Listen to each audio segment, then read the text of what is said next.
तुच्छ हमारी, बरन सकै महिमा जो तिहारी। हम ना सकत कर सिवत तुम्हारी, आप लियो तुम कथा सुधारी। परम सन्मानयोग जुगो जुग अटल, चवर छतर तख्त दे मालक, सहबे कमाल हाजरा हजूर जारा जहूर, सर्व कला भरपूर। गुरु गरीब नवाज धन धन श्री गुरु ग्रंथ साहिब जी महाराज सच्चे पातशाह जी दी पावन बारगाह दे अंदर श्री हर कृष्ण ध्याई है, जिस डिठै सब दुख जाए। ऐसियां रब्बी दातां दे मालक अठवें पातशाह श्री गुरु हरकृष्ण साहिब महाराज जी दे पावन पवित्र इतिहासक अस्थान गुरुद्वारा श्री बंगला साहिब विखे गुरु चरणां दे विच नतमस्तक हो रहे गुरु प्यार वाले सतसंगी जनों, गुरु पातशाह जी ने तरस कीता है। तरस पिया महरामत होई, सतगुर सज्जन मिलिया। नानक नाम मिलै तां जीवा, तन मन थीवै हरिया। सतगुरु जी दे चरणां विच जुड़ के बैठण दा, हर जस करन दा ये वडभागा समा आपां नूं प्राप्त होया है। श्री गुरु अर्जन देव जी महाराज सच्चे पातशाह जी ऐसे समय बारे अपनी मुबारक रसना तो फरमान करते ने। माई चरण गुर मीठे, वड्डे भाग देवै परमेसर, कोट फलां दर्शन गुर डिठे। कि हे माँ वाहिगुरु परमात्मा दे चरण बड़े मिठे हन, गुरु दे चरण बड़े मिठे हन। माई चरण गुर मिठे, वड्डे भाग देवै परमेश्वर। वड्डियां भागां वालियां नूं ये दात मिलदी है। और शरधा भावना दे नाल जदों कोई गुरु दी शरण विच आउंदा है, गुरु दे दर्शन करन दा एडा वड्डा महात्म है। कोट फलां दर्शन गुर डिठे, अंदर सच्चा नेहो लाया प्रीतम आपने। तन मन होए निहाल, जा गुर देखा सामने। सुआओ गुरमुख प्यारिओ, जिन्ना क समा आपां नूं गुरु पातशाह जी दी हजूरी विच गुरबाणी दी गुरमत विचारां दी सांझ पाण दा प्राप्त होया है, आओ सतगुरु दे चरनां नाल जुड़ के लाह प्राप्त करिए। सारी संगत गुरु चरनां विच हाज़री लवाओ अते असीस बख्शो। आखो जी वाहिगुरु जी का खालसा, वाहिगुरु जी की फतेह। साध संगत जीओ, दुनिया दे विच ਆਪਾਂ ਵੇਖਦੇ ਹਾਂ ਸਾਡਾ ਜਿਹੜਾ ਜੀਵਨ ਹੈ ਇਹ ਦੋ ਤਰ੍ਹਾਂ ਦਾ ਹੈ। ਇੱਕ ਸਾਡਾ ਸਰੀਰਕ ਜੀਵਨ ਹੈ, ਇੱਕ ਸਾਡਾ ਆਤਮਿਕ ਜੀਵਨ ਹੈ। ਸਰੀਰਕ ਜੀਵਨ ਦੀ ਮਰਿਆਦਾ ਵੀ ਸਹੀ ਚਾਹੀਦੀ ਹੈ, ਤਾਂ ਹੀ ਸਾਡਾ ਆਤਮਿਕ ਜੀਵਨ ਸਹੀ ਹੋ ਸਕਦਾ ਹੈ। ਜਿਵੇਂ ਆਪਾਂ ਵੇਖਦੇ ਹਾਂ ਦੁਨੀਆ ਦੇ ਵਿੱਚ ਧਨ ਕਮਾਉਣ ਦੇ ਦੋ ਤਰੀਕੇ ਹਨ। एक तरीका है कि आपां पढ़ लिख के जां किसी तरह की कोई कला सीख के, कोई गुण सीख के सही तरीके दे नाल दुनिया दे विच धन नूं कमाईए। एक तरीका है कि गलत तरीके दे नाल दुनियावी धन नूं बंदा इकट्ठा करदा है। जिहड़ा मनुख अपनी मेहनत दे नाल कोई विद्या तालीम लैके, कोई कला सीख के, अपनी मेहनत करके धन कमाउंदा है, वो धन उस नूं सुख दिंदा है, उहदे परिवार नूं भी सुख दिंदा है। ਦੂਸਰਾ ਧਨ ਜਿਹੜਾ ਹੈ, ਬਹੁ ਪਰਪੰਚ ਕਰ ਪਰ ਧਨ ਲਿਆਵੈ, ਸੁਤ ਦਾਰਾ ਪੈ ਆਨ ਲੁਟਾਵੈ। ਮਨ ਮੇਰੇ ਭੂਲੇ ਕਵਟ ਨਾ ਕੀਜੈ, ਅੰਤ ਨਵੇਰਾ ਤੇਰੇ ਜੀ ਪੈ ਲੀਜੈ। ਉਹ ਧਨ ਸਾਨੂੰ ਵੀ ਦੁਖੀ ਕਰਦਾ ਹੈ, ਸਾਡੇ ਪਰਿਵਾਰ ਨੂੰ ਵੀ, ਔਰ ਸਾਡੇ ਮਨ ਦੇ ਉੱਪਰ ਵੀ ਉਹਦਾ ਬੜਾ ਗਲਤ ਅਸਰ ਹੁੰਦਾ ਹੈ। ਇਸੇ ਕਰਕੇ ਸਤਿਗੁਰੂ ਪਾਤਸ਼ਾਹ ਬਾਣੀ ਵਿੱਚ ਆਖਦੇ ਨੇ, ਘਾਲ ਖਾਏ ਕਿਛ ਹੱਥੋਂ ਦੇ, ਨਾਨਕ ਰਾਹ ਪਛਾਣੈ ਸੇ। ਸੋ ਗੁਰਮੁਖੋ, ਜਿਵੇਂ ਦੁਨਿਆਵੀ ਧਨ ਹੈ, ਇਸੇ ਤਰ੍ਹਾਂ ਸਾਡੀ ਆਤਮਿਕ ਤ੍ਰਿਪਤੀ ਵਾਸਤੇ ਉਹਦੇ ਵਾਸਤੇ ਹੈ ਵਾਹਿਗੁਰੂ ਦਾ ਨਾਮ ਧੰਨ, ਪਰਮੇਸ਼ਵਰ ਦਾ ਨਾਮ ਧੰਨ।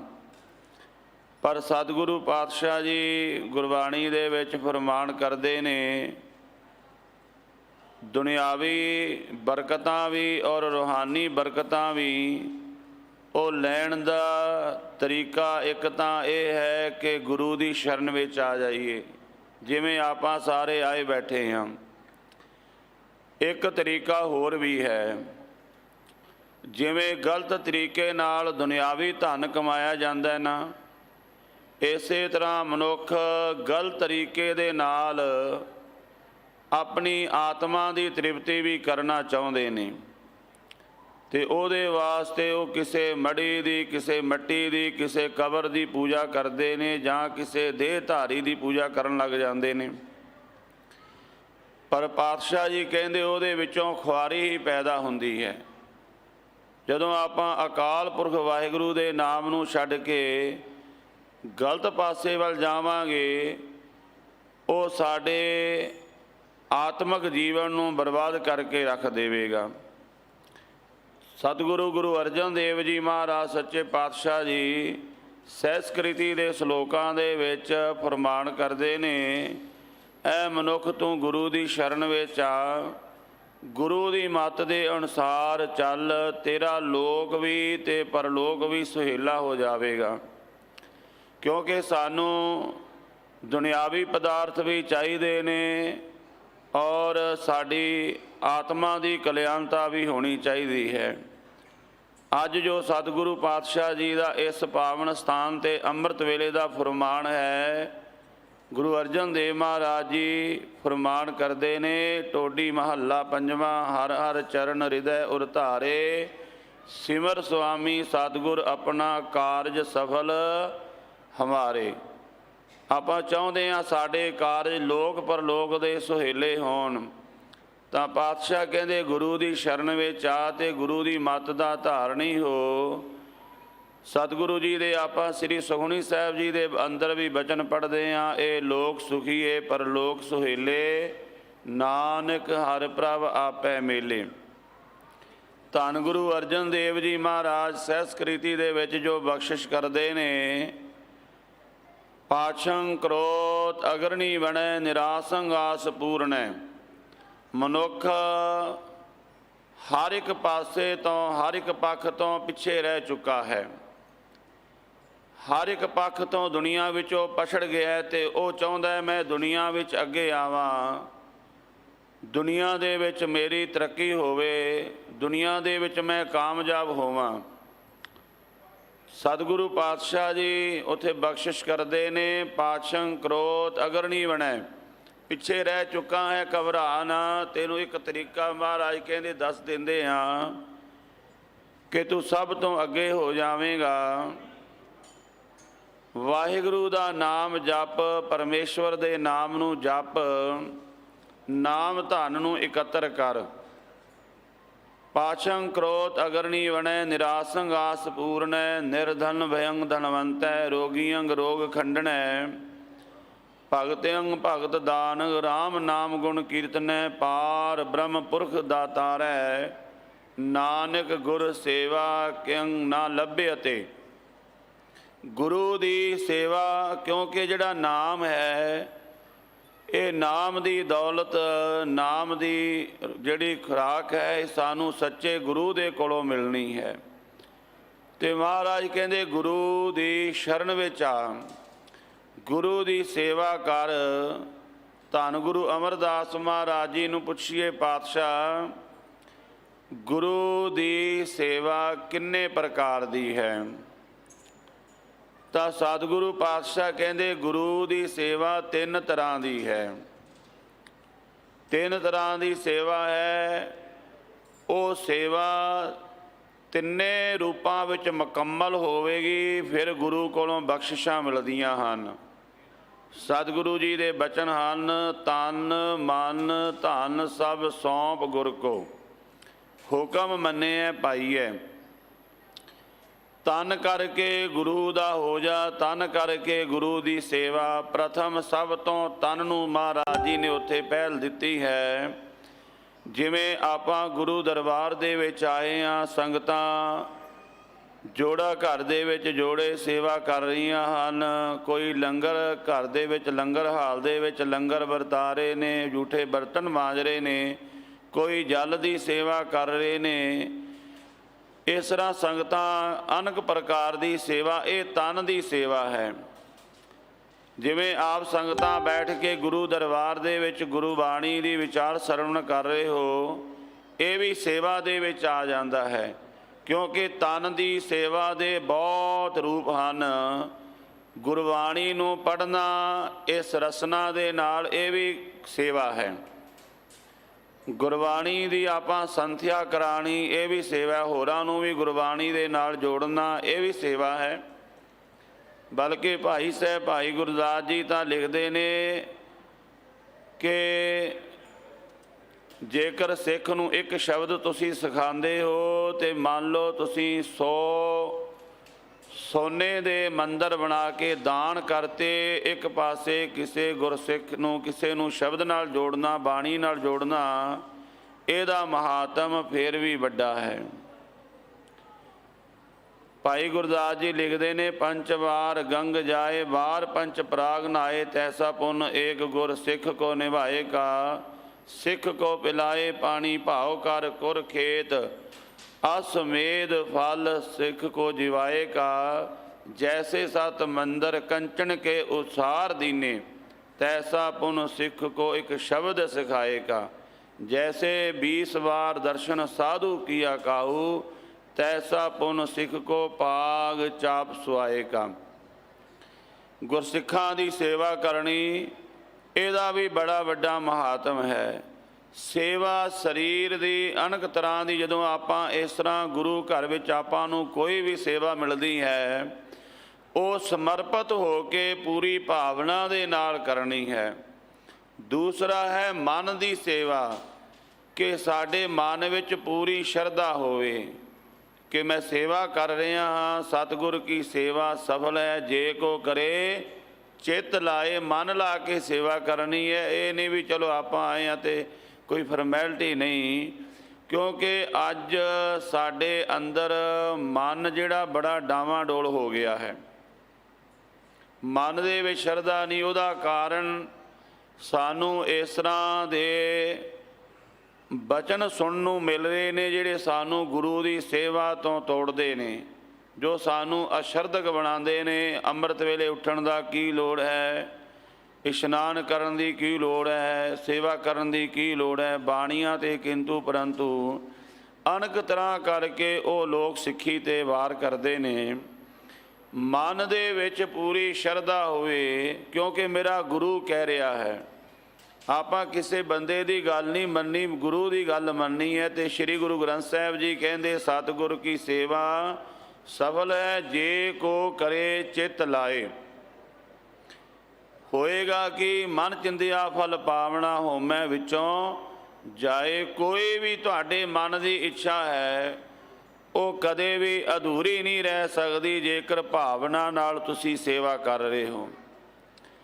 ਤੀਸਰਾ ਹੈ ਧਨ ਕਰਕੇ ਸੇਵਾ ਕਰਨੀ, ਮਾਇਆ ਕਰਕੇ ਜਥਾ ਜੋਗ ਸੇਵਾ ਕਰਨੀ, ਮਾਇਆ ਨੂੰ ਚੰਗੇ ਪਾਸੇ ਲਾਣਾ।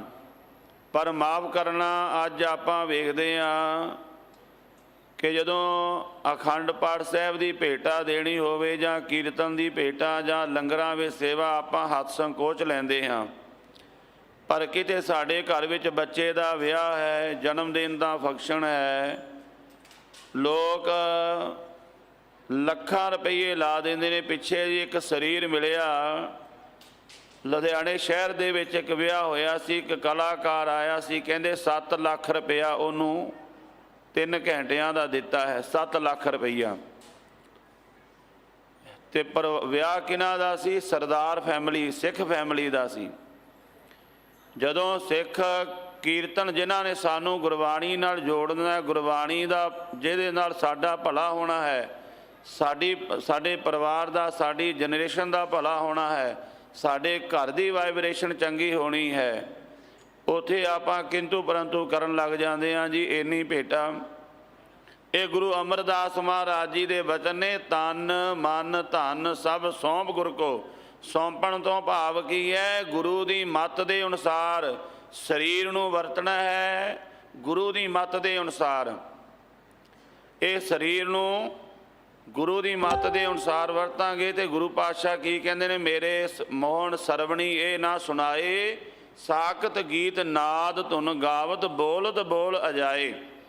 ਸਾਖਤਾਂ ਦੇ ਗੀਤ ਮੇਰੇ ਕੰਨਾਂ ਵਿੱਚ ਨਾ ਪੈਣ, ਪਰ ਸਾਡਾ ਕੋਈ ਐਸਾ ਪ੍ਰੋਗਰਾਮ ਹੈ ਹੀ ਨਹੀਂ ਜਿਹੜਾ ਸਾਖਤਾਂ ਦੇ ਗੀਤਾਂ ਬਿਨਾਂ ਸੰਪੂਰਨ ਹੁੰਦਾ ਹੋਵੇ। ਅਸੀਂ ਉਹਨਾਂ ਤੋਂ ਬਿਨਾਂ ਰਹਿ ਹੀ ਨਹੀਂ ਸਕਦੇ। ਫਿਰ ਅਸੀਂ ਕਿਵੇਂ ਗੁਰੂ ਤੋਂ ਬਖਸ਼ਿਸ਼ਾਂ ਲੈ ਸਕਦੇ ਹਾਂ? ਇਹ ਪੰਚਮ ਪਾਤਸ਼ਾਹ ਜੀ ਦੇ ਬਚਨ ਨੇ। ਮਹਾਰਾਜ ਕਹਿੰਦੇ ਮੇਰੇ ਮੋਹਣ ਸਰਵਣੀ ਇਹ ਨਾ ਸੁਣਾਏ। ਹੇ ਮੇਰੇ ਪ੍ਰਮਾਤਮਾ, ਮੇਰੀ ਇੱਕ ਅਰਦਾਸ ਹੈ ਕਿ ਮੇਰੇ ਕੰਨਾਂ ਦੇ ਵਿੱਚ ਇਹ ਚੀਜ਼ ਨਾ ਪਵੇ। ਸਾਖਤ ਗੀਤ ਨਾਦ ਧੁਨ, ਉਹਨਾਂ ਦੀ ਵੱਜਦੀ ਹੋਈ ਧੁਨ ਵੀ ਕੰਨਾਂ ਵਿੱਚ ਨਹੀਂ ਪੈਣੀ ਚਾਹੀਦੀ। ਸਾਖਤ ਗੀਤ ਨਾਦ ਧੁਨ ਗਾਵਤ ਬੋਲਤ ਬੋਲ ਅਜਾਏ।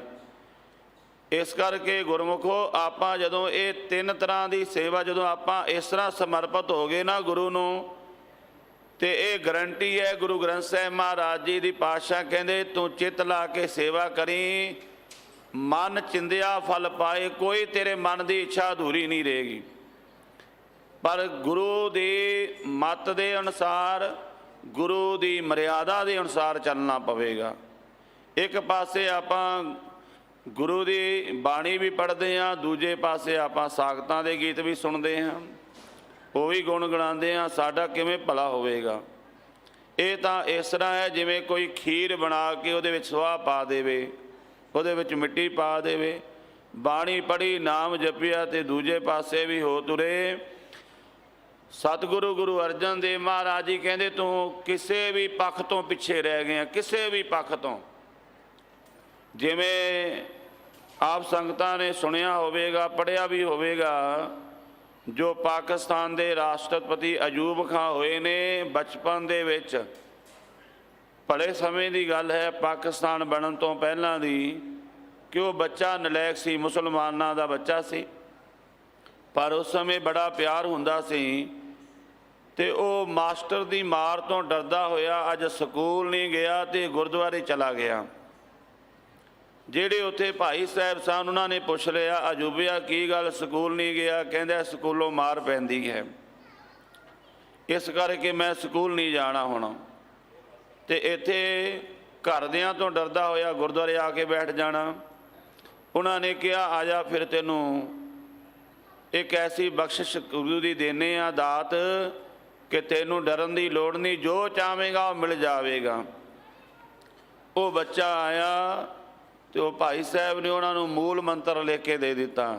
ਕਹਿੰਦੇ ਇਹਦਾ ਜਾਪ ਕਰਿਆ ਕਰ, ਭਾਵਨਾ ਨਾਲ ਜਾਪ ਕਰੀ, ਵੇਖੀ ਤੇਰੇ ਤੇ ਬਖਸ਼ਿਸ਼ ਹੁੰਦੀ। ਕਹਿੰਦੇ ਉਹ ਬੱਚਾ ਜਾਪ ਕਰਨ ਲੱਗ ਪਿਆ। ਜਿਵੇਂ ਜਿਵੇਂ ਜਾਪ ਕਰਦਾ ਸਕੂਲ ਜਾਂਦਾ ਹੈ ਤੇ ਉਹ ਕਲਾ ਵਰਤੀ, ਕਿਉਂਕਿ ਸ਼ਰਧਾ ਭਾਵਨਾ ਪੂਰੀ ਚਾਹੀਦੀ ਹੈ। ਜਦੋਂ ਆਪਾਂ ਬਾਣੀ ਪੜ੍ਹਨੀ ਹੈ, ਹੁਣ ਜਿਵੇਂ ਆਪਾਂ ਇੱਥੇ ਆਏ ਹਾਂ ਨਾ, ਧੰਨ ਗੁਰੂ ਰਾਮਦਾਸ ਮਹਾਰਾਜ ਜੀ ਕਹਿੰਦੇ ਗੁਰੂ ਦੇ ਚਰਨਾਂ 'ਤੇ ਮੱਥਾ ਟੇਕਣਾ ਤੇ ਪੂਰੀ ਸ਼ਰਧਾ ਨਾਲ ਟੇਕੀ, ਇਹਦਾ ਵੀ ਬੜਾ ਵੱਡਾ ਪੁੰਨ ਹੈ। ਗੁਰੂ ਪਾਤਸ਼ਾਹ ਜੀ ਦੇ ਆਪਾਂ ਬਚਨ ਪੜ੍ਹਦੇ ਹਾਂ, ਕਾਮ ਕ੍ਰੋਧ ਨਗਰ ਬੋ ਭਰਿਆ, ਮਿਲ ਸਾਧੂ ਖੰਡਲ ਖੰਡਾਏ, ਪੂਰਬ ਲਿਖ ਲਿਖੇ ਗੁਰ ਪਾਇਆ, ਮਨ ਹਰ ਲਿਵ ਮੰਡਲ ਮੰਡਾਏ। ਕਰ ਸਾਧੂ ਅੰਜਲੀ ਪੁੰਨ ਵੱਡਾ ਹੈ, ਕਰ ਡੰਡੌਤ ਪੁੰਨ ਵੱਡਾ ਹੈ। ਜਦੋਂ ਡੰਡੌਤ ਕਰਨੀ ਹੈ, ਗੁਰੂ ਦੇ ਚਰਨਾਂ ਵਿੱਚ ਨਮਸਕਾਰ ਕਰਨੀ, ਬੜਾ ਵੱਡਾ ਪੁੰਨ ਹੈ। ਪਰ ਕਦੋਂ ਪੁੰਨ ਬਣਦਾ? ਜਦੋਂ ਆਪਾਂ ਸ਼ਰਧਾ ਨਾਲ ਝੁਕ ਜਾਂਦੇ ਹਾਂ, ਭਾਵਨਾ ਦੇ ਨਾਲ ਝੁਕ ਜਾਂਦੇ ਹਾਂ ਗੁਰੂ ਦੇ ਚਰਨਾਂ ਵਿੱਚ, ਤਾਂ ਉਹੀ ਅਯੂਬ ਖਾਨ ਫਿਰ ਦੇਖੋ ਪਾਕਿਸਤਾਨ ਦਾ ਰਾਸ਼ਟਰਪਤੀ ਬਣਿਆ। ਕੁਝ ਸਰੀਰ ਉਹਨਾਂ ਨੂੰ ਮਿਲਣਗੇ ਤੇ ਜਦੋਂ ਉਹਨਾਂ ਨੇ ਉਹਦੇ ਦਫ਼ਤਰ ਦੇ ਵਿੱਚ ਲਿਖਿਆ ਹੋਇਆ ਮੂਲ ਮੰਤਰ ਦੇਖਿਆ ਤੇ ਪੁੱਛਿਆ ਸੀ, ਉਹਨੇ ਸਾਰੀ ਆਪਣੇ ਬਚਪਨ ਦੀ ਵਿਥਿਆ ਦੱਸੀ ਕਿ ਅੱਜ ਮੈਂ ਜੋ ਕੁਝ ਵੀ ਹਾਂ ਇਸ ਮੂਲ ਮੰਤਰ ਦੀ ਬਦੌਲਤ ਹਾਂ। ਪਾਸ਼ੰ ਕ੍ਰੋਧ ਅਗਰਣੀ ਬਣੈ, ਪਿੱਛੇ ਰਹਿ ਗਏ, ਕੋਈ ਗੱਲ ਨਹੀਂ, ਘਬਰਾਉਣ ਦੀ ਲੋੜ ਨਹੀਂ ਹੈ। ਮਹਾਰਾਜ ਕਹਿੰਦੇ ਵਾਹਿਗੁਰੂ ਦਾ ਨਾਮ ਤੈਨੂੰ ਅੱਗੇ ਕਰੇਗਾ। ਪਾਸ਼ੰ ਕ੍ਰੋਧ ਅਗਰਣੀ ਬਣੈ, ਨਿਰਾਸੰਗ ਆਸ ਪੂਰਣੈ। ਹਰ ਇੱਕ ਪੱਖ ਤੋਂ ਨਿਰਾਸ਼ ਹੋ ਚੁੱਕਿਆ, ਕੋਈ ਆਸਾ ਪੂਰੀ ਨਹੀਂ ਹੋ ਰਹੀ। ਮਹਾਰਾਜ ਕਹਿੰਦੇ ਤੇਰੀਆਂ ਸਾਰੀਆਂ ਆਸਾਂ ਪੂਰੀਆਂ ਹੋਣਗੀਆਂ, ਕੋਈ ਵੀ ਆਸ ਅਧੂਰੀ ਨਹੀਂ ਰਹੇਗੀ। ਤੇ ਪਾਤਸ਼ਾਹ ਕਹਿੰਦੇ ਨਿਰਾਸੰਗ ਆਸ ਪੂਰਨ ਹੈ, ਨਿਰਧਨ ਵਿਅੰਗ ਧਨਵੰਤ ਹੈ।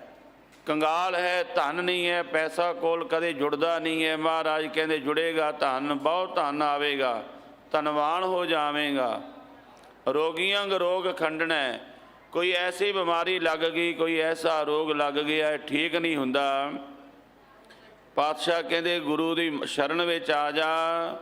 ਗੁਰੂ ਐਸਾ ਹੈ ਜਨਮ ਜਨਮ ਕੇ ਦੁਖ ਨਿਵਾਰੈ, ਸੁੱਕਾ ਮਨ ਸਾਧਾਰੈ।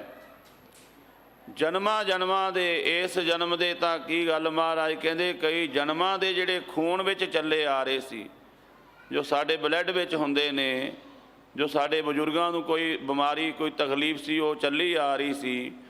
ਮਹਾਰਾਜ ਕਹਿੰਦੇ ਗੁਰੂ ਦੇ ਸ਼ਬਦ ਵਿੱਚ, ਵਾਹਿਗੁਰੂ ਦੇ ਨਾਮ ਦੇ ਵਿੱਚ, ਬਾਣੀ ਦੇ ਵਿੱਚ ਉਹ ਤਾਕਤ ਹੈ। ਜਨਮਾਂ ਜਨਮਾਂ ਦੀ ਜਿਹੜੀ ਬਿਮਾਰੀ ਚੱਲੀ ਆ ਰਹੀ ਸੀ ਉਹਦੀ ਵੀ ਨਿਵਰਤੀ ਹੋ ਜਾਂਦੀ ਹੈ, ਉਹਦਾ ਵੀ ਨਾਸ ਹੋ ਜਾਂਦਾ ਹੈ। ਭਾਵੇਂ ਦੁਨੀਆ ਦੇ ਵਿੱਚ ਅੱਜ ਬੜੇ ਸਪੈਸ਼ਲਿਸਟ ਡਾਕਟਰ ਹਨ ਹਰ ਇੱਕ ਬਿਮਾਰੀ ਦੇ, ਪਰ ਸ੍ਰੀ ਗੁਰੂ ਗ੍ਰੰਥ ਸਾਹਿਬ ਮਹਾਰਾਜ ਜੀ ਦੀ ਬਾਣੀ ਨੇ ਇੱਕ ਫੈਸਲਾ ਦਿੱਤਾ ਹੈ, ਵੈਦਾਂ ਸੰਧਾ ਸੰਗ ਇਕੱਠਾ ਹੋਇਆ, ਔਖਦ ਆਏ ਰਾਸ ਵਿੱਚ ਆਪ ਖਲੋਇਆ। ਨਹੀਂ ਤੇ ਡਾਕਟਰ ਵੀ ਕੀ ਕਹਿ ਦਿੰਦੇ ਨੇ, ਬਈ ਘਰ ਲੈ ਜਾਓ, ਸੇਵਾ ਕਰ ਲਓ, ਸਾਡੇ ਹੱਥ ਖੜੇ ਨੇ। ਪਰ ਗੁਰੂ ਦੀ ਸ਼ਰਨ ਵਿੱਚ ਆ ਜਾਵੇ ਤੇ ਗੁਰੂ ਜਨਮਾਂ ਜਨਮਾਂ ਦੇ ਦੁੱਖਾਂ ਨੂੰ, ਰੋਗਾਂ ਨੂੰ ਖਤਮ ਕਰ ਦਿੰਦਾ ਹੈ। ਘੋਰ ਦੁਖਿਅੰਗ ਅਨਕ ਹਤਿਅੰਗ ਜਨਮ ਦਰਿਦਰੰਗ ਮਾਂ ਬਿਖਿਆਦੰਗ ਮਿਟੰਤ ਸਗਲ ਸਿਮਰੰਤ ਹਰ ਨਾਨਕ ਜੈਸਿਗ ਪਾਵ ਕਾਸ਼ਟ ਭਸਮੰ ਕਰੋਤ। ਗੁਰੂ ਪਾਤਸ਼ਾਹ ਜੀ ਨੂੰ ਪੁੱਛਿਆ, ਮਹਾਰਾਜ ਤੁਸੀਂ ਕਹਿੰਦੇ ਹੋ ਜਨਮਾਂ ਜਨਮਾਂ ਦੇ ਦੁੱਖ ਰੋਗ ਖਤਮ ਹੋ ਜਾਂਦੇ ਨੇ, ਕਿਵੇਂ ਖਤਮ ਹੁੰਦੇ ਨੇ? ਮਹਾਰਾਜ ਕਹਿੰਦੇ ਜਿਵੇਂ ਕਰੋੜਾਂ ਮਨ ਲੱਕੜ ਇਕੱਠੀ ਕਰ ਲਓ, ਕਰੋੜਾਂ ਮਨ ਲੱਕੜ ਨੂੰ ਸਾੜਨ ਵਾਸਤੇ ਕਰੋੜਾਂ ਮਨ ਅੱਗ ਦੀ ਲੋੜ ਨਹੀਂ ਹੈ। ਤੁਸੀਂ ਭਾਵਨਾ ਨਾਲ ਥੋੜ੍ਹਾ ਜਿਹਾ ਸਮਾਂ ਵੀ ਨੇਮ ਬਣਾ ਲਓ ਰੋਜ਼ ਦਾ, ਗੁਰੂ 'ਤੇ ਸ਼ਰਧਾ ਰੱਖ ਕੇ ਚੱਲੋਗੇ। ਜਿਵੇਂ ਮਹਾਰਾਜ ਕਹਿੰਦੇ ਕਰੋੜਾਂ ਮਨ ਲੱਕੜ ਇਕੱਠੀ ਹੋਵੇ, ਉਹਨੂੰ ਥੋੜ੍ਹੀ ਜਿਹੀ ਅੱਗ ਲੱਗ ਜਾਵੇ ਸੀ ਇੱਕ ਵਾਰੀ, ਕਰੋੜਾਂ ਮਨ ਲੱਕੜਾਂ ਨੂੰ ਸਾੜ ਕੇ ਉਹ ਸੁਆਹ ਕਰ ਦਿੰਦੀ ਹੈ। ਈਦਣ ਕੀਤੋ ਮੂਕਣਾ ਭੋਰੀ ਜਿਤਿਮ ਭਾਏ, ਭੋਰਾ ਜਿੰਨੀ ਅੱਗ ਦੇ ਦਿੱਤੀ, ਸਾੜ ਕੇ ਸਾਰੀਆਂ ਲੱਕੜਾਂ ਨੂੰ, ਕਰੋੜਾਂ ਮਨ ਬਲ ਨੂੰ ਸੜ ਕੇ ਸੁਆਹ ਕਰ ਦਿੰਦੀ ਹੈ। ਇਸੇ ਤਰ੍ਹਾਂ ਜਨਮਾਂ ਜਨਮਾਂ ਦੇ ਪਤਾ ਨਹੀਂ ਕਿੰਨੇ ਕੁ ਦੁੱਖ ਰੋਗ ਚਿੰਬੜੇ ਹੋਏ ਸੀ, ਉਹ ਸਾਰੇ ਘੋਰ ਦੁਖਿਅੰਗ ਅਨਕ ਹਤਿਅੰਗ ਜਨਮ ਦਰਿਦਰੰਗ ਮਾਂ ਬਿਖਿਆਦੰਗ ਮਿਟੰਤ ਸਗਲ ਸਿਮਰੰਤ ਹਰ ਨਾਮ ਨਾਨਕ ਜੈਸੇ ਪਾਵਕ ਕਾਸ਼ਟ ਭਸਮੰ ਕਰੋਤ। ਪਾਵਕ ਨਾਮ ਅੱਗ ਦਾ ਹੈ, ਕਾਸ਼ਟ ਨਾਮ ਲੱਕੜ ਦਾ ਹੈ। ਜਿਵੇਂ ਅੱਗ ਲੱਕੜਾਂ ਨੂੰ ਸਾੜ ਕੇ ਸੁਆਹ ਕਰ ਦਿੰਦੀ ਹੈ, ਇਸੇ ਤਰ੍ਹਾਂ ਵਾਹਿਗੁਰੂ ਦਾ ਨਾਮ, ਗੁਰੂ ਅਰਜਨ ਦੇਵ ਜੀ ਕਹਿੰਦੇ ਘੋਰ ਦੁਖਿਅੰਗ ਅਨਕ ਹਤਿਅੰਗ ਪਾਸ਼ੰ ਕ੍ਰੋਧ ਅਗਰਣੀ ਬਣੈ, ਨਿਰਾਸੰਗ ਆਸ ਪੂਰਣੈ, ਨਿਰਧਨ ਵਿਅੰ ਧਨਵੰਤੈ, ਰੋਗੀਅੰਗ ਰੋਗ ਖੰਡਣੈ, ਭਗਤਿਅੰਗ ਭਗਤ ਦਾਨੰਗ। ਤੇ ਜੇ ਕੋਈ ਚਾਹੁੰਦਾ ਮੈਂ ਭਗਤੀ ਕਰਾਂ ਰੱਬ ਦੀ, ਕਿਉਂਕਿ ਆਪਾਂ ਹੁਣ ਸਾਰੇ ਬੈਠੇ ਹਾਂ ਗੁਰੂ ਚਰਨਾਂ ਵਿੱਚ, ਸਾਰਿਆਂ ਦੀ ਵੱਖੋ ਵੱਖਰੀ ਡਿਮਾਂਡ ਹੈ, ਵੱਖੋ ਵੱਖਰੀ ਮੰਗ ਹੈ। ਕੋਈ ਚਾਹੁੰਦਾ ਮੈਂ ਰੱਬ ਦੀ ਭਗਤੀ ਕਰਾਂ। ਭਗਤਿਅੰਗ ਭਗਤ ਦਾਨੰਗ ਰਾਮ ਨਾਮ ਗੁਣ ਕੀਰਤਨ ਹੈ, ਪਾਰ ਬ੍ਰਹਮ ਪੁਰਖ ਦਾਤਾਰ ਹੈ।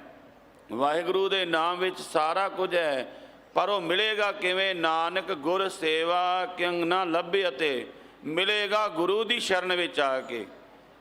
ਸਾਰੀਆਂ ਦਾਤਾਂ ਵਾਹਿਗੁਰੂ ਦੇ ਨਾਮ ਦੇ ਵਿੱਚ ਨੇ, ਪਰ ਉਹਨਾਂ ਨੂੰ ਲੈਣ ਦੀ ਮਰਿਆਦਾ ਹੈ, ਉਹ ਹੈ ਗੁਰੂ ਦੀ ਸ਼ਰਨ ਵਿੱਚ ਆਉਣਾ ਪਵੇਗਾ। ਜਿਵੇਂ ਦੇਖੋ ਕੋਈ ਡਾਕਟਰ ਬਣਨਾ ਚਾਹੁੰਦਾ ਹੈ, ਕੋਈ ਜੱਜ ਬਣਨਾ ਚਾਹੁੰਦਾ ਹੈ, ਕੋਈ ਲਾਇਰ ਬਣਨਾ ਚਾਹੁੰਦਾ, ਕੋਈ ਇੰਜੀਨੀਅਰ ਬਣਨਾ ਚਾਹੁੰਦਾ ਹੈ, ਉਹਨੂੰ ਕਿੱਥੇ ਜਾਣਾ ਪਵੇਗਾ? ਸਕੂਲ ਵਿੱਚ ਜਾਣਾ ਪਵੇਗਾ, ਮਰਿਆਦਾ ਵਿੱਚ ਆਉਣਾ ਪਵੇਗਾ। ਸਕੂਲ ਦੀ ਮਰਿਆਦਾ, ਭਾਵੇਂ ਕੋਈ ਬਾਦਸ਼ਾਹ ਦਾ ਵੀ ਬੱਚਾ ਹੈ, ਉਹਨੂੰ ਵੀ ਉਸ ਮਰਿਆਦਾ ਦੇ ਵਿੱਚ ਚੱਲਣਾ ਪਵੇਗਾ, ਵਰਨਾ ਉਹ ਵੀ ਇਸ ਦਾਤ ਤੋਂ ਖਾਲੀ ਰਹੇ। ਜੋ ਕੁਝ ਬਣਨਾ ਚਾਹੁੰਦਾ ਹੈ ਤਾਂ ਉਹਨੂੰ ਸਕੂਲ ਦੇ ਵਿੱਚ, ਕਾਲਜ ਵਿੱਚ, ਯੂਨੀਵਰਸਿਟੀ ਵਿੱਚ ਜਾਣਾ ਪਵੇਗਾ, ਉੱਥੋਂ ਦੀ ਮਰਿਆਦਾ ਨੂੰ ਫੋਲੋ ਕਰਨਾ ਪਏਗਾ। ਜਦੋਂ ਉੱਥੇ ਰਹਿ ਕੇ ਉਹ ਵਿੱਦਿਆ ਪੜ੍ਹੇਗਾ, ਫਿਰ ਉਹ ਜੋ ਵੀ ਚਾਹੁੰਦਾ, ਕੋਈ ਡਾਕਟਰ ਬਣਨਾ ਚਾਹੁੰਦਾ, ਕੋਈ ਲਾਇਰ ਬਣਨਾ ਚਾਹੁੰਦਾ, ਕੋਈ ਜੱਜ ਬਣਨਾ ਚਾਹੁੰਦਾ, ਕੋਈ ਇੰਜੀਨੀਅਰ ਬਣਨਾ ਚਾਹੁੰਦਾ ਹੈ। ਵਿੱਦਿਆ ਦੇ ਵਿੱਚ ਸਾਰਾ ਕੁਝ ਛੁਪਿਆ ਹੋਇਆ ਹੈ, ਪਰ ਉਹ ਵਿੱਦਿਆ ਦੀ ਮਰਿਆਦਾ ਹੈ। ਗੁਰਮੁਖੋ, ਵਿੱਦਿਆ ਲੈਣ ਵਾਸਤੇ ਸਾਨੂੰ ਇੱਕ ਬੱਚਾ ਸਕੂਲ ਵਿੱਚ ਕਮ ਸੇ ਕਮ 5-7 ਘੰਟੇ ਰੋਜ਼ ਸਕੂਲ ਜਾਂਦਾ ਹੈ, ਤੇ ਫਿਰ ਜਾ ਕੇ 15-20 ਸਾਲਾਂ ਬਾਅਦ ਉਹ ਕੁਝ ਬਣਦਾ ਹੈ। ਇੱਥੇ ਤੇ ਮਹਾਰਾਜ ਕਹਿੰਦੇ ਤੂੰ ਭਾਵਨਾ ਰੱਖੀ, ਕਿਉਂਕਿ ਬਾਬਾ ਫਰੀਦ ਜੀ ਕਹਿੰਦੇ ਨੇ ਕਿ ਅੱਜ ਹੀ ਉਹ ਤੈਨੂੰ ਦਾਤ ਮਿਲ ਸਕਦੀ ਜੇਕਰ ਤੇਰਾ ਮਨ ਇਕਾਗਰ ਹੋ ਜਾਵੇ। ਇਹ ਰੋਜ਼ ਆਪਾਂ ਸੰਗਤ ਕਰਨੀ, ਗੁਰੂ ਦੀ ਸ਼ਰਨ ਵਿੱਚ ਆਉਣਾ ਹੈ। ਇਹਦਾ ਭਾਵ ਕਿ ਕਿਤੇ ਸਾਡਾ ਮਨ ਇਕਾਗਰ ਹੋ ਜਾਵੇ, ਤੇ ਜਦੋਂ ਆਪਾਂ ਗੁਰੂ ਦੀ ਮੱਤ ਦੇ ਅਨੁਸਾਰ ਚੱਲਾਂਗੇ। ਧੰਨ ਗੁਰੂ ਰਾਮਦਾਸ ਮਹਾਰਾਜ ਸੱਚੇ ਪਾਤਸ਼ਾਹ ਜੀ ਕਹਿੰਦੇ ਆਉਂਦੇ ਬਹੁਤ ਹਨ, ਆਉਂਦੇ ਬਹੁਤ ਨੇ, ਪਰ ਮੰਨਣ ਵਾਲੇ ਘੱਟ ਨੇ।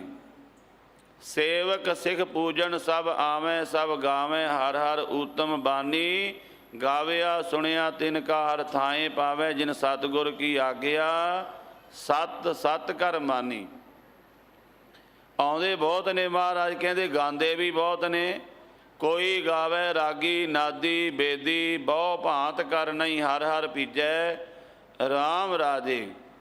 ਗਾਉਂਦੇ ਬਹੁਤ ਨੇ, ਪੜ੍ਹਦੇ ਬਹੁਤ ਨੇ, ਆਉਂਦੇ ਵੀ ਬਹੁਤ ਨੇ, ਪਰ ਮਹਾਰਾਜ ਕਹਿੰਦੇ ਉਹਨਾਂ ਨੂੰ ਦਾਤ, ਉਹ ਰਹਿਮਤਾਂ ਓਨੀਆਂ ਨਹੀਂ ਮਿਲਣੀ ਜੋ ਮਿਲਣਾ ਚਾਹੀਦਾ ਸੀ, ਕਾਰਨ ਗੁਰੂ ਦੀ ਆਗਿਆ ਨਹੀਂ ਮੰਨੀ। ਗਾਵਿਆ ਸੁਣਿਆ ਤਿਨ ਕਾ ਹਰ ਥਾਏ ਪਾਵੇ, ਜਿਨ ਸਤਿਗੁਰ ਕੀ ਆਗਿਆ ਸਤ ਸਤ ਕਰ ਮਾਨੀ। ਜਿਨ੍ਹਾਂ ਨੇ ਗੁਰੂ ਦੀ ਆਗਿਆ ਸਤ ਕਰਕੇ ਮੰਨ ਲਈ, ਜਿਵੇਂ ਗੁਰੂ ਰਾਮਦਾਸ ਮਹਾਰਾਜ ਜੀ ਦੇ ਇਤਿਹਾਸ ਵਿੱਚ, ਉਹਨਾਂ ਦੇ ਜੀਵਨ ਕਾਲ ਵਿੱਚ ਹੀ ਆਪਾਂ ਨੂੰ ਬਹੁਤ ਸਾਰੇ ਇਸ ਤਰ੍ਹਾਂ ਦੇ ਪ੍ਰਸੰਗ ਪੜ੍ਹਨ ਨੂੰ ਮਿਲ ਜਾਂਦੇ ਨੇ। ਉਹਨਾਂ ਦੇ ਵਿੱਚੋਂ ਇੱਕ ਪ੍ਰਸੰਗ ਭਾਈ ਆਦਮ, ਜੋ ਬਠਿੰਡੇ ਦੇ ਇਲਾਕੇ ਦੇ ਵਿੱਚ ਭਾਈ ਭਗਤ ਦਾ ਇਲਾਕਾ ਹੈ ਨਾ, ਜੋ ਨਗਰ ਹੈ, ਉਹ ਭਾਈ ਆਦਮ, ਭਾਈ ਭਗਤੂ ਜੀ ਦੇ ਪਿਤਾ ਜੀ। ਜ਼ਮੀਨ ਜਾਇਦਾਦ ਬਹੁਤ, ਪਰ ਘਰ ਦੇ ਵਿੱਚ ਸੰਤਾਨ ਨਹੀਂ। ਬੜੇ ਨਿਰਾਸ਼, ਬੜਾ ਕੁਝ ਕਰਕੇ ਵੇਖ ਲਿਆ, ਪਰ ਕਿਤੋਂ ਵੀ ਦਾਤ ਨਹੀਂ ਮਿਲੀ, ਸੰਤਾਨ ਦੀ ਉਹ ਦੌਲਤ ਨਹੀਂ ਮਿਲੀ ਜੋ ਹਰ ਇੱਕ ਗ੍ਰਸਤੀ ਚਾਹੁੰਦਾ ਹੈ। ਤੇ ਕੋਈ ਗੁਰਸਿੱਖ ਮਿਲ ਗਿਆ। ਉਸ ਗੁਰਸਿੱਖ ਨੇ ਕਿਹਾ ਨਿਰਾਸ਼ ਨਾ ਹੋ, ਕਿਉਂਕਿ ਗੁਰੂ ਅਰਜਨ ਦੇਵ ਮਹਾਰਾਜ ਜੀ ਕਹਿ ਰਹੇ ਨੇ ਨਾ, ਨਿਰਾਸ਼ ਹੋਣ ਦੀ ਲੋੜ ਨਹੀਂ ਹੈ, ਤੈਨੂੰ ਸਾਰਾ ਕੁਝ ਹੀ ਮਿਲ ਸਕਦਾ ਹੈ, ਪਰ ਗੁਰੂ ਦੀ ਮੱਤ ਦੇ ਅਨੁਸਾਰ ਚੱਲਣਾ ਪਵੇਗਾ, ਗੁਰੂ ਦੀ ਸ਼ਰਨ ਵਿੱਚ ਆਉਣਾ ਪਵੇਗਾ। ਤੇ ਉਹ ਗੁਰਸਿੱਖ ਨੇ ਕਿਹਾ ਜਾ ਗੁਰੂ ਰਾਮਦਾਸ ਮਹਾਰਾਜ ਜੀ ਦੀ ਸ਼ਰਨ ਦੇ ਵਿੱਚ। ਭਾਈ ਆਦਮ ਆਪਣੇ ਘਰ ਵਾਲੀ ਨੂੰ ਨਾਲ ਲੈ ਕੇ ਆ ਗਿਆ। ਭਾਵੇਂ ਉਮਰ 60 ਸਾਲ ਦੀ ਦੱਸੀ ਜਾਂਦੀ, ਇਹਨਾਂ ਦੀ ਵੀ ਉਸ ਸਮੇਂ ਇੰਨੀ ਉਮਰ ਹੋ ਚੁੱਕੀ ਸੀ। ਆ ਕੇ ਸੇਵਾ ਦੇ ਵਿੱਚ ਜੁਟ ਗਏ, ਨਾਮ ਜਪਦੇ ਨੇ। ਤੇ ਹੁਣ ਜਿਵੇਂ ਜਿਵੇਂ ਸੰਗਤ ਵਿੱਚ ਹਰ ਸਮੇਂ ਸੇਵਾ ਕਰਦੇ ਨੇ, ਸਿਮਰਨ ਕਰਦੇ ਨੇ, ਮਨ ਨੂੰ ਕੁਝ ਸੰਤੋਖ ਆ ਗਿਆ, ਮਨ ਨੂੰ ਕੁਝ ਸਕੂਨ ਮਿਲਿਆ ਹੈ। ਐਸਾ ਸਮਾਂ ਆਇਆ, ਗੁਰੂ ਪਾਤਸ਼ਾਹ ਜੀ ਉਹ ਸਭ ਕਲਾ ਆਪ ਹੀ ਵਰਤਾਉਂਦੇ ਨੇ। ਸਮਾਂ ਬਣਾਤਾ ਉਹਨਾਂ ਦੀ ਇੱਛਾ ਪੂਰੀ ਕਰਨ ਦਾ। ਇੱਕ ਵਾਰੀ ਗੁਰੂ ਰਾਮਦਾਸ ਮਹਾਰਾਜ ਜੀ ਗੋਬਿੰਦਵਾਲ ਸਾਹਿਬ ਗਏ ਨੇ, ਵਾਪਸ ਆਏ, ਮੀਂਹ ਪਿਆ, ਸਿਆਲ ਦੀ ਰੁੱਤ ਸੀ, ਠੰਡ ਵੱਧ ਗਈ। ਤੇ ਭਾਈ ਆਦਮ ਜੋ ਖਾਸ ਕਰਕੇ ਸੇਵਾ ਤੇ ਸਾਰੀ ਕਰਦੇ ਸੀ, ਪਰ ਇੱਕ ਸੇਵਾ ਇਹ ਖਾਸ ਕਰਕੇ ਕਰਦੇ ਸੀ ਵੀ ਜੰਗਲ ਵਿੱਚ ਜਾਣਾ, ਸੁੱਕਾ ਬਾਲਣ ਲੈ ਕੇ ਆਉਣਾ, ਇੱਕ ਬਾਲਣ ਜਮ੍ਹਾਂ ਰੱਖਣਾ, ਬਾਕੀ ਇਹਨੇ ਲੰਗਰ ਦੇ ਵਿੱਚ ਸੇਵਾ ਕਰਨੀ। ਅੱਜ ਜਦੋਂ ਬਹੁਤ ਸਰਦੀ, ਗੁਰੂ ਰਾਮਦਾਸ ਮਹਾਰਾਜ ਜੀ ਕਹਿੰਦੇ ਭਾਈ ਸੰਗਤਾਂ ਦੀ ਸੇਵਾ ਕਰੋ, ਅੰਗੀਠੇ ਬਾਲੋ। ਭਾਈ ਆਦਮ ਨੇ ਉਹ ਜਿੰਨਾ ਬਾਲਣ ਇਕੱਠਾ ਕੀਤਾ ਸੀ, ਇਹਨੇ ਅਤੇ ਇਹਦੇ ਘਰ ਵਾਲੀ ਨੇ ਸਾਰੀ ਰਾਤ ਸੇਵਾ ਕੀਤੀ। ਤੇ ਸਵੇਰੇ ਧੰਨ ਗੁਰੂ ਰਾਮਦਾਸ ਮਹਾਰਾਜ ਜੀ ਦੇ ਕੋਲ ਸੰਗਤਾਂ ਜਾ ਕੇ ਦੱਸਦੀਆਂ ਨੇ, ਪਾਤਸ਼ਾਹ ਤੁਹਾਡੇ ਜਿਹੜੇ ਬਜ਼ੁਰਗ ਸਿੱਖ ਨੇ ਭਾਈ ਆਦਮ, ਉਹਨਾਂ ਨੇ ਬੜੀ ਸੇਵਾ ਰਾਤ ਕੀਤੀ, ਸਾਰੀ ਰਾਤ ਸੇਵਾ ਵਿੱਚ ਲੱਗੇ ਰਹੇ ਨੇ। ਗੁਰੂ ਪਾਤਸ਼ਾਹ ਜੀ ਨੇ ਭਾਈ ਆਦਮ ਨੂੰ ਕੋਲ ਸੱਦਿਆ ਤੇ ਪੁੱਛਿਆ, ਭਾਈ ਆਦਮ ਦੱਸ ਕਾਹਦੇ ਵਾਸਤੇ ਸੇਵਾ ਕਰ ਰਿਹਾ ਹੈ? ਗੁਰੂ ਜਾਣੀ ਜਾਣਨੇ, ਪਰ ਫਿਰ ਵੀ ਪੁੱਛਦੇ ਨੇ ਸਿੱਖ ਦੀ ਕੀ ਮਨਸ਼ਾ ਹੈ। ਭਾਈ ਆਦਮ ਸ਼ਰਮਾ ਗਏ, ਕਿਉਂਕਿ ਬਜ਼ੁਰਗ ਅਵਸਥਾ 60 ਸਾਲ ਦੀ ਉਮਰ ਤੇ ਸਾਧ ਸੰਗਤ ਉਸ ਸਮੇਂ। ਮਹਾਰਾਜ ਕਹਿੰਦੇ ਜਾ ਆਪਣੇ ਘਰ ਵਾਲੀ ਨੂੰ ਨਾਲ ਲੈ ਕੇ ਆਈ। ਆਪਣੇ ਘਰ ਵਾਲੀ ਨੂੰ ਨਾਲ ਲੈ ਕੇ ਆਇਆ ਤੇ ਫਿਰ ਉਹਨਾਂ ਨੇ ਬੇਨਤੀ ਕੀਤੀ, ਮਹਾਰਾਜ ਆਏ ਤਾਂ ਪੁੱਤਰ ਦੀ ਦਾਤ ਵਾਸਤੇ ਸੀ, ਪਰ ਹੁਣ ਸਾਡੀ ਉਮਰ ਹੋ ਚੁੱਕੀ ਬਹੁਤ, ਸਾਨੂੰ ਨਹੀਂ ਲੱਗਦਾ ਇਹ ਇੱਛਾ ਪੂਰੀ ਹੋ ਸਕਦੀ। ਮਹਾਰਾਜ ਕਹਿੰਦੇ ਭਾਈ ਨਹੀਂ, ਗੁਰੂ ਨਾਨਕ ਦੀ ਸੰਗਤ ਤੁਹਾਡੇ ਤੇ ਪ੍ਰਸੰਨ ਹੈ। ਇੱਕ ਇਹ ਵੀ ਬੇਨਤੀ ਹੈ, ਆਪਾਂ ਸੇਵਾ ਕਰਦੇ ਹਾਂ, ਕਈ ਵਾਰ ਐਸਾ ਹੁੰਦਾ ਹੈ ਕਿ ਲੜ ਪੈਂਦੇ ਹਾਂ, ਲੰਗਰ ਵਿੱਚ ਵੀ ਖੜਕਾ ਹੋ ਜਾਂਦਾ ਹੈ। ਕਈ ਥਾਂ 'ਤੇ ਸੇਵਾ ਕਰਦੇ ਹਾਂ, ਸੇਵਾ ਕਰਨੀ ਆਪਾਂ ਗੁਰੂ ਦੀ ਖੁਸ਼ੀ ਲੈਣ ਵਾਸਤੇ, ਇਸ ਗੱਲ ਨੂੰ ਧਿਆਨ ਵਿੱਚ ਰੱਖ ਕੇ ਸੇਵਾ ਕਰਨੀ ਹੈ। ਜੇ ਆਪਾਂ ਨੂੰ ਕੋਈ ਹੋਰ ਉੱਥੇ ਸੇਵਾ ਕਰਨਾ ਚਾਹੁੰਦਾ, ਭਾਈ ਕਰ ਲੈ, ਮੈਂ ਹੋਰ ਕੋਈ ਸੇਵਾ ਕਰ ਲੈਣਾ। ਜੇ ਆਪਾਂ ਸੇਵਾ 'ਤੇ ਕਬਜ਼ਾ ਕਰ ਲਿਆ ਨਾ ਵੀ ਮੈਂ ਇੱਥੇ ਰੋਜ਼ ਹੀ ਕਰਨਾ ਹਾਂ, ਫਿਰ ਆਪਾਂ ਕਬਜ਼ੇ ਵਾਲੇ ਹੋ ਗਏ, ਫਿਰ ਸੇਵਾ ਵਾਲੇ ਨਹੀਂ ਰਹੇ। ਸੇਵਾ ਆਪਾਂ ਕਰਨੀ ਜਿੱਥੇ ਵੀ ਮਿਲ ਗਈ, ਜਿਹੜੀ ਸੇਵਾ ਗੁਰੂ ਦਾ ਹੁਕਮ ਹੈ। ਇੱਕ ਸੇਵਕ ਗੁਰਪਾਸ, ਇੱਕ ਗੁਰ ਕਾਰਾਂ ਲਾਈ ਹੈ, ਜਿਹੜੇ ਪਾਸੇ ਮਰਜ਼ੀ ਲਾ ਦੇਵੇ, ਆਪਾਂ ਤੇ ਗੁਰੂ ਦੀ ਸੇਵਾ ਸਮਝ ਕੇ ਕਰਨੀ ਹੈ। ਤਾਂ ਉਸ ਸਮੇਂ ਪਾਤਸ਼ਾਹ ਬੜੇ ਪ੍ਰਸੰਨ ਹੋਏ, ਕਹਿੰਦੇ ਸੰਗਤ ਤੁਹਾਡੇ ਤੇ ਬੜੀ ਖੁਸ਼ ਹੈ, ਜਾਓ ਤੁਹਾਨੂੰ ਗੁਰੂ ਨਾਨਕ ਦੇ ਘਰ ਵਿੱਚੋਂ ਇਹ ਦਾਤ ਮਿਲੇਗੀ। ਇਤਿਹਾਸ ਵਿੱਚ ਲਿਖਿਆ ਹੈ, ਸਤਿਗੁਰੂ ਕਹਿੰਦੇ ਤੁਹਾਡੀ ਕਿਸਮਤ ਵਿੱਚ ਤਾਂ ਨਹੀਂ ਸੀ, ਸਾਡੇ ਘਰ ਚੌਥੇ ਪੁੱਤਰ ਨੇ ਪੈਦਾ ਹੋਣਾ ਸੀ, ਉਹ ਤੁਹਾਡੇ ਘਰ ਜਨਮ ਲਏਗਾ, ਉਹਦਾ ਨਾਮ ਰੱਖੋ ਉਹਦੇ ਭਾਈ ਭਗਤੂ। ਉਹ ਭਗਤੀ ਦਾ ਘਰ ਹੋਵੇਗਾ, ਭਗਤੀ ਵਿੱਚ ਓਤ-ਪੋਤ ਹੋਵੇਗਾ। ਇਸ ਤਰ੍ਹਾਂ ਗੁਰਮੁਖੋ ਗੁਰੂ ਦੀ ਸੇਵਾ ਜਦੋਂ ਗੁਰੂ ਦੀ ਮੱਤ ਦੇ ਅਨੁਸਾਰ ਆਪਾਂ ਕਰਾਂਗੇ ਤਾਂ ਗੁਰੂ ਦੀਆਂ ਬਖਸ਼ਿਸ਼ਾਂ ਹੁੰਦੀਆਂ ਨੇ। ਨਿਰਾਸੰਗ ਆਸ ਪੂਰਨ ਹੈ, ਕਿਤੋਂ ਵੀ ਆਸਾ ਪੂਰੀ ਨਹੀਂ ਹੋਈ। ਬੜੇ ਯਤਨ ਕੀਤੇ, ਬੜੇ ਧਾਗੇ ਤਵੀਤ, ਬੜੇ ਟੂਣੇ ਕੀਤੇ, ਬੜਾ ਕੁਝ ਕੀਤਾ, ਪੀਰਾਂ ਫਕੀਰਾਂ ਨੂੰ ਮਨਾਇਆ, ਪਰ ਕਿਤੋਂ ਵੀ ਦਾਤ ਨਹੀਂ ਮਿਲੀ। ਅੱਜ ਵੀ ਦੇਖੋ ਭਾਈ ਆਦਮ ਦਾ ਨਾਮ ਉਹਨਾਂ ਦੇ ਪੁੱਤਰ ਕਰਕੇ ਯਾਦ ਕੀਤਾ ਜਾਂਦਾ ਹੈ, ਭਾਈ ਭਗਤੂ ਜੀ। ਇਸ ਕਰਕੇ ਪਾਤਸ਼ਾਹ ਗੁਰਬਾਣੀ ਦੇ ਵਿੱਚ ਬਚਨ ਕਰਦੇ ਨੇ ਕਿ ਗੁਰੂ ਦੀ ਮੱਤ ਦਾ ਧਾਰਨੀ ਹੋ। ਜਦੋਂ ਤੱਕ ਆਪਾਂ ਗੁਰੂ ਦੀ ਮੱਤ ਦੇ ਧਾਰਨੀ ਨਹੀਂ ਹੁੰਦੇ, ਉਦੋਂ ਤੱਕ ਗੱਲ ਨਹੀਂ ਬਣੇਗੀ।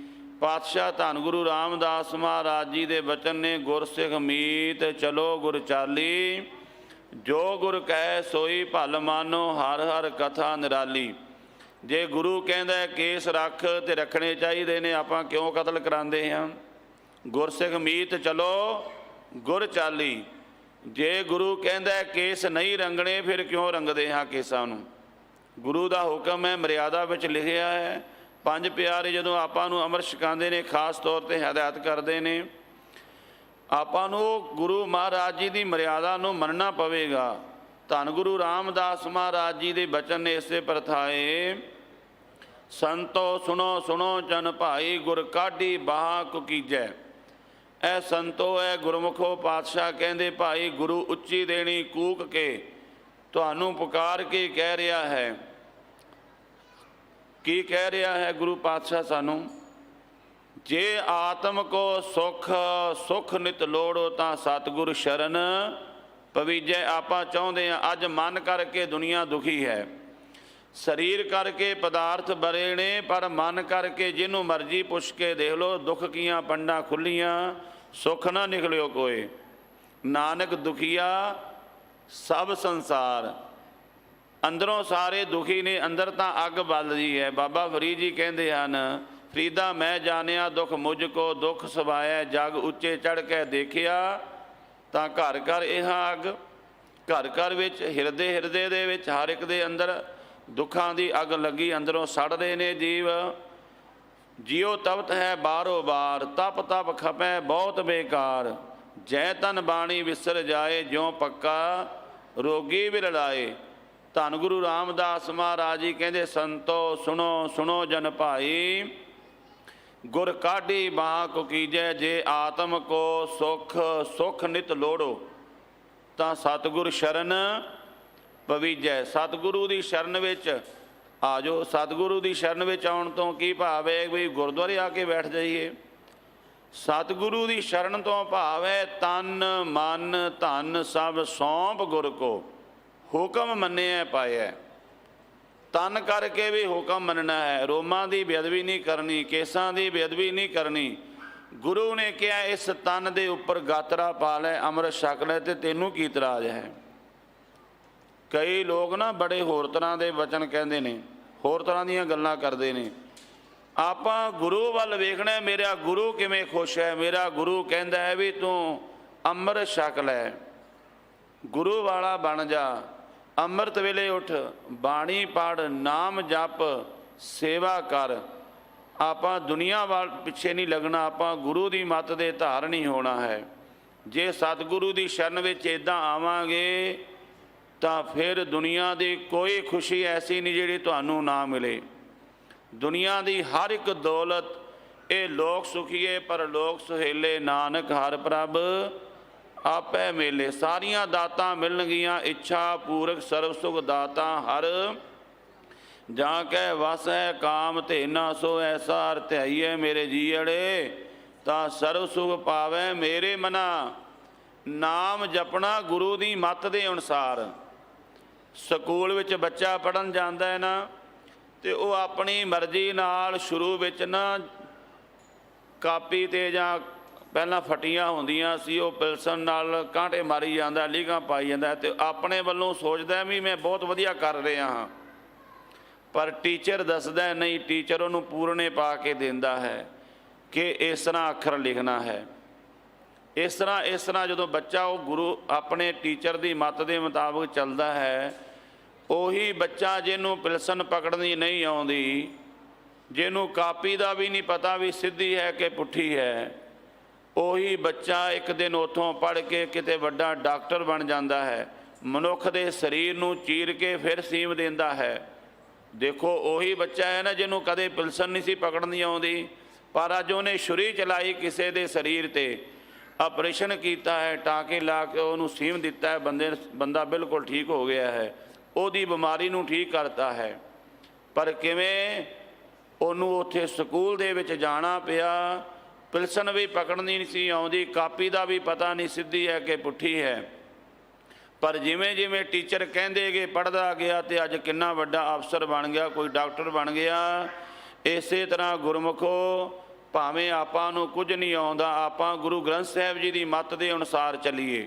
ਜਿਵੇਂ ਗੁਰੂ ਪਾਤਸ਼ਾਹ ਕਹਿੰਦੇ ਨੇ ਤੇ ਮਹਾਰਾਜ ਕੀ ਕਹਿੰਦੇ ਨੇ, ਕਾਰੀ ਇਸ਼ਨਾਨ ਸਿਮਰ ਪ੍ਰਭ ਆਪਣਾ, ਮਨ ਤਨ ਭਏ ਅਰੋਗਾ। ਇਸ਼ਨਾਨ ਕਰ, ਪਹਿਲਾਂ ਅੰਮ੍ਰਿਤ ਵੇਲੇ ਉੱਠ। ਗੁਰੂ ਨੇ ਕਹਿੰਦਾ ਨਾਮ ਜਪ ਰੋਜ਼ ਦਾ ਨੇਮ ਬਣਾ ਲੈ। ਬੱਚਾ ਰੋਜ਼ ਸਕੂਲੇ ਪੜ੍ਹਦਾ ਹੈ, ਰੋਜ਼ ਪੂਰੀ ਤਿਆਰੀ ਦੇ ਨਾਲ ਵਰਦੀ ਪਾ ਕੇ ਐਨ ਨਹਾ ਧੋ ਕੇ ਐਨ ਵਧੀਆ ਤਰ੍ਹਾਂ ਜਾਂਦਾ ਸਕੂਲ ਦੇ ਵਿੱਚ, ਐਨ ਪੂਰੀ ਸ਼ਰਧਾ ਨਾਲ ਇਸ਼ਨਾਨ ਕਰਕੇ ਜਪ ਗੁਰੂ ਗੁਰੂ ਗੁਰੂ ਗੁਰੂ ਗੁਰ ਕਰ ਮਨ ਮੋਰ, ਗੁਰੂ ਬਿਨਾ ਮੈਂ ਨਾਹੀ ਹੋਰ, ਗੁਰ ਕੀ ਟੇਕ ਰਹੋ ਦਿਨ ਰਾਤ, ਜਾਂ ਕੀ ਗੋਏ ਨਾ ਮੇਟੈ ਦਾਤ। ਗੁਰ ਪਰਮੇਸ਼ਰ ਏਕੋ ਜਾਣ, ਜੋ ਤਿਸ ਭਾਵੈ ਸੋ ਪ੍ਰਵਾਨ। ਸੋ ਗੁਰਮੁਖੋ ਇਹ ਆਪਾਂ ਸਾਰਿਆਂ ਵਾਸਤੇ ਹੈ। ਅਸੀਂ ਵੀ ਤੁਹਾਡੇ ਨਾਲ ਹੀ ਹਾਂ। ਗੁਰੂ ਪਾਤਸ਼ਾਹ ਮਿਹਰਾਮਤ ਕਰਨ ਕਿ ਆਪਾਂ ਸਾਰੇ ਗੁਰੂ ਦੀ ਮੱਤ ਦੇ ਧਾਰਨੀ ਹੋਈਏ, ਕੇਸਾਂ ਦੀ ਰੋਮਾਂ ਦੀ ਬੇਅਦਬੀ ਨਾ ਕਰੀਏ, ਖੰਡੇ ਬਾਟੇ ਦਾ ਅੰਮ੍ਰਿਤ ਛਕੀਏ, ਸ਼੍ਰੀ ਗੁਰੂ ਗ੍ਰੰਥ ਸਾਹਿਬ ਮਹਾਰਾਜ ਜੀ ਦੇ ਚਰਨਾਂ ਨਾਲ ਜੁੜੀਏ। ਬਾਣੀ ਗੁਰੂ ਗੁਰੂ ਹੈ ਬਾਣੀ ਵਿੱਚ ਬਾਣੀ ਅੰਮ੍ਰਿਤ ਸਾਰੇ, ਗੁਰ ਬਾਣੀ ਕਹੈ ਸੇਵਕ ਜਨ ਮਾਨੈ, ਪ੍ਰਤੱਖ ਗੁਰੂ ਨਿਸਤਾਰੇ। ਇਹ ਪ੍ਰਤੱਖ ਚੀਜ਼ਾਂ ਵਰਤਦੀਆਂ ਨੇ, ਗੁਰੂ ਪ੍ਰਤੱਖ ਰਹਿਮਤਾਂ ਕਰਦਾ ਹੈ। ਪਰ ਕੋਈ ਗੁਰੂ ਦੀ ਮੱਤ ਦੇ ਅਨੁਸਾਰ ਜੇ ਚੱਲੇਗਾ। ਸੋ ਸਾਧ ਸੰਗਤ ਇੰਨੀਆਂ ਕੁ ਬੇਨਤੀਆਂ ਪ੍ਰਵਾਨ ਕਰਨੀਆਂ। ਗੁਰਬਾਣੀ ਦਾ ਉਚਾਰਨ ਕਰਦਿਆਂ, ਵਿਚਾਰਾਂ ਕਰਦਿਆਂ, ਸੇਵਾ ਨਿਭਾਉਂਦਿਆਂ ਬੇਅੰਤ ਪ੍ਰਕਾਰ ਦੀਆਂ ਭੁੱਲਾਂ ਗਲਤੀਆਂ ਹੋ ਜਾਂਦੀਆਂ ਹਨ, ਕਿਉਂਕਿ ਅਸੀਂ ਜੀਵ ਭੁੱਲਣਹਾਰ ਹਾਂ। ਖਿੰਨ ਖਿੰਨ ਦੇ ਵਿੱਚ ਪਤਾ ਨਹੀਂ ਕਿੰਨਾ ਕੁਝ ਗਲਤ ਬੋਲ ਜਾਂਦੇ ਹਾਂ। ਸਤਿਗੁਰੂ ਜੀ ਔਰ ਸਤਿਗੁਰੂ ਦੀ ਸੰਗਤ ਬਖਸ਼ਣਹਾਰ ਹੈ, ਬਖਸ਼ ਲੈਣਾ। ਸਤਿਗੁਰੂ ਪਾਤਸ਼ਾਹ ਜੀ ਨੇ ਮਿਹਰਾਮਤ ਕੀਤੀ ਹੈ। ਇਸ ਪਾਵਨ ਸਥਾਨ 'ਤੇ ਆਪ ਸੰਗਤਾਂ ਦੇ ਚਰਨਾਂ ਵਿੱਚ, ਗੁਰੂ ਚਰਨਾਂ ਵਿੱਚ ਹਾਰੀ ਲਾਉਣ ਦਾ ਇਹ ਸਮਾਂ ਬਖਸ਼ਿਆ ਹੈ। ਸਰਬੱਤ ਸੰਗਤਾਂ ਦਾ, ਪ੍ਰਬੰਧਕਾਂ ਦਾ, ਗੁਰਮੁਖਾਂ ਦਾ ਧੰਨਵਾਦ। ਹੋਈਆਂ ਭੁੱਲਾਂ ਦੀ ਖਿਮਾ ਫਤਿਹ ਬੁਲਾਓ। ਆਖੋ ਜੀ ਵਾਹਿਗੁਰੂ ਜੀ ਕਾ ਖਾਲਸਾ, ਵਾਹਿਗੁਰੂ ਜੀ ਕੀ ਫਤਿਹ।